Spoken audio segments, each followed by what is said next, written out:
Episode 1 of the story of Park's marriage contract starts with our first look at Jo Hyeob. She's a master at thread and she's well known throughout Hanyang for being prolific at making clothes. In fact, she's renowned as a god in these parts by some people.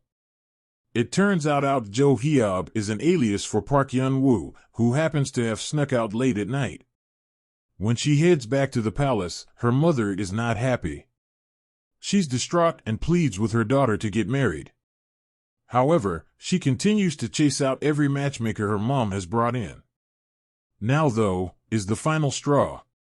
When she leaves, Yun-woo speaks to her best friend and maid, Sa-woo, about their futures together. A shooting star slivers over as she wishes for a better life, but she's not the only one who sees this. In fact, her prospective wedding match also sees, and he's just as apprehensive at getting married as Yun-woo is. Things take a turn for the worst that night when the princess happens to be sporting a short skirt and some of the garments that Jo Hyeob has created. When the king sees, he's livid. He speaks to the council and reminds them there's a dress code, and if that's violated then the culprit is going to be punished badly. When Yun-woo goes hunting for her old bachelor to find out who she's marrying, she stumbles upon the very guy whom she's going to marry without realizing. This happens to be Kang Tae-ha.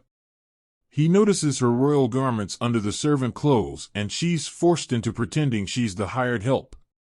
Tae-ha knows her game but plays along, eventually asking what she's doing. When she mentions the old bachelor, he turns his eyebrows up in surprise. Their conversation is distracted by Yun-woo's mom though, who passes with some of the other courtesans. She grabs Tae-ha and holds his mouth, but although the women pass, a broom falls on the ground. Tae-ha decides to stick up for her, and it does the trick. When Sa-woo arrives to save her, the pair of women take their leave. However, it turns out Yun-woo and Tae-ha have history, dating all the way back to when they were kids.